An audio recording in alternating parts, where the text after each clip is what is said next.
following program is brought to you in living color on NBC.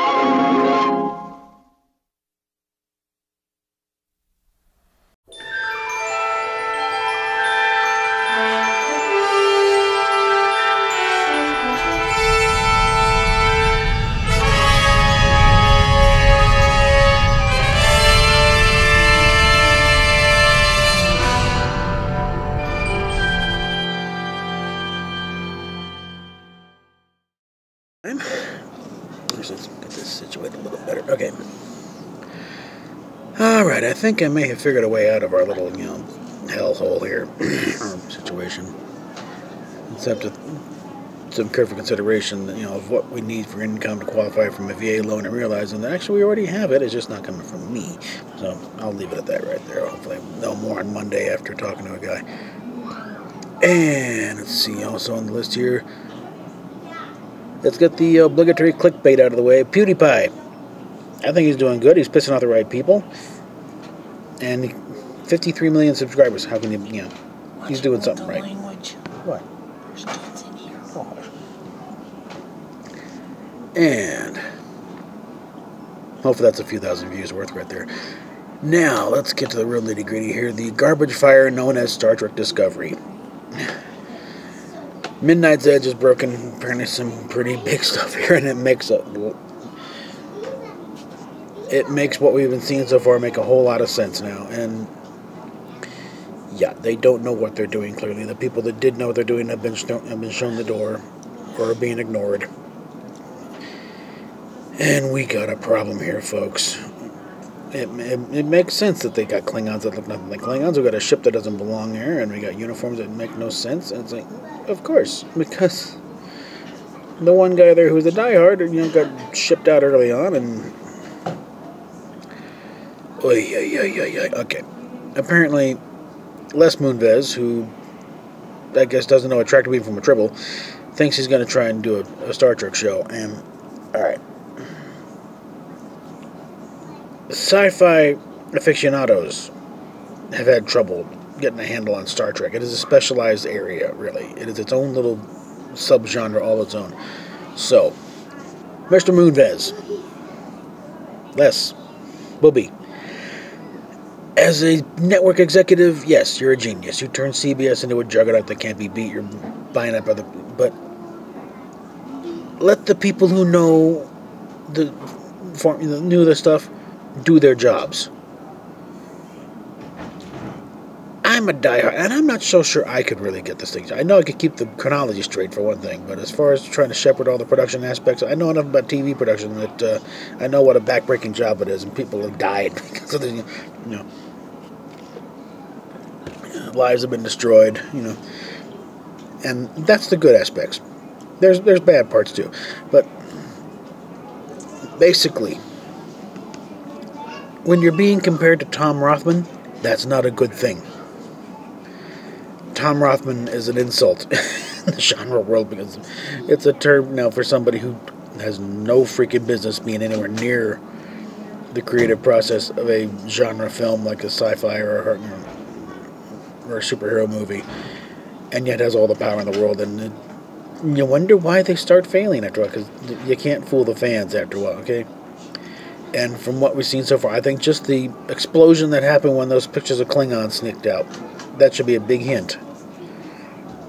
And just look at the nitpicking videos, or even just stuff like the close-up of the uniforms. Like, even then we can tell that doesn't fit. Because also at this point, because Star Trek covers such a very wide range, you're doing a period piece. Especially when you pick them, you're going to be 10 years before the original series. Well, guess what? We know what that period looks like. Like I said before, the Cage, that first pilot, that's the time period. That is the very time period you're talking about there. So we know what it looks like. We know what the ships look like. We know what the uniforms look like. We know what the tech looks like. And we know what it looked like 100 years before. And I will give you credit for giving Enterprise that last season to wrap things up and go out with a little bit of dignity. You could have pulled the plug at the end of 3, but you'll get one more. I'll give you credit for that. But that doesn't mean you know how to run the show, okay?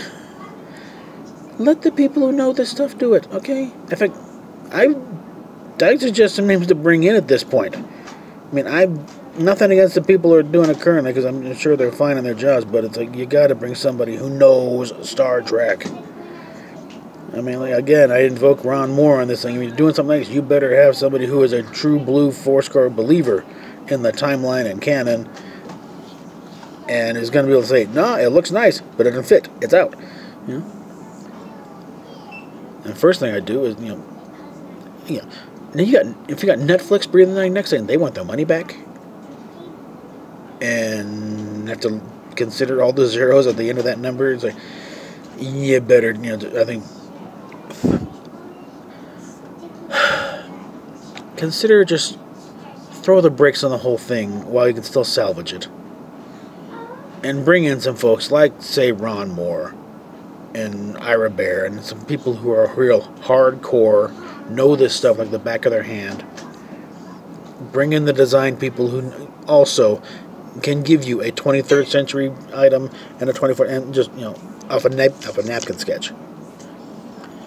And can tell you right now, because not just the Klingons themselves, but those supposed Klingon sarcophagus ships. What in the name of Kalis was that? It's like, that's more like if orcs had starships. Okay, no, that's not Klingons. Klingons are biker boat, costing the Mongol hordes and the Hell's Angels. That's the Klingons. So I don't know where the hell that came from, but it's like, that doesn't belong anywhere near. So yeah, it's time to just call a halt on this for a while and bring in some people that know what the hell they're doing. And otherwise, guys like me are going to be crawling up the butt of this thing for years to come, and it's not going to be pretty. Okay, I mean, we want this thing to be good, but we're also not going to sit by and just swallow up garbage just because it's got Star Trek slapped on the label. I think the fact that the third Star Trek movie that JJ put out, what I've heard, is the best one, and yet it's losing money for the studio. There's a tolerance level for this. And in fact, I'll put it more directly, Nemesis. As I was saying, Nemesis.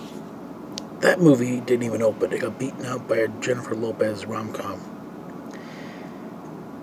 That's not a reaction to the quality of the movie. If it was a good movie, it would have bounced back, but the fact no one didn't even bother to see it, because that was the only way they could protest what was going on with Enterprise at the time. That's my contention. And like I said, the fans can be pushed to a point where they will not respond well. And like I said, Nemesis, there's your example right there. That is not responding well. And if you start putting this stuff out, and you've got hair on me, you're giving us Klingons that look like Sleestack. And if you need that explained, Les, find a kid or somebody in their 40s who remembers the Land of the Lost. They'll explain the difference. And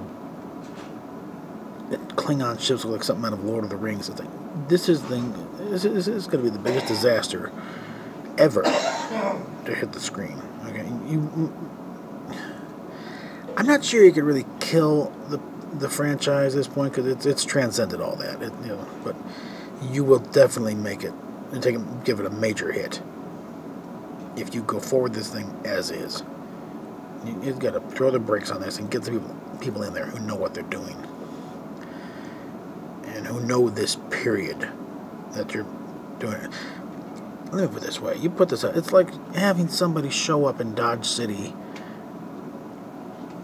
Marshall Dillon drive up in a 35 Ford. Okay, you're going to have people screaming all over the place. So, that's my advice. And again, Pewdiepie did nothing wrong. He's doing a lot of stuff right, I think. So, the fact that everyone's mad at him shows that. So, as always, Patreon and PayPal links down below.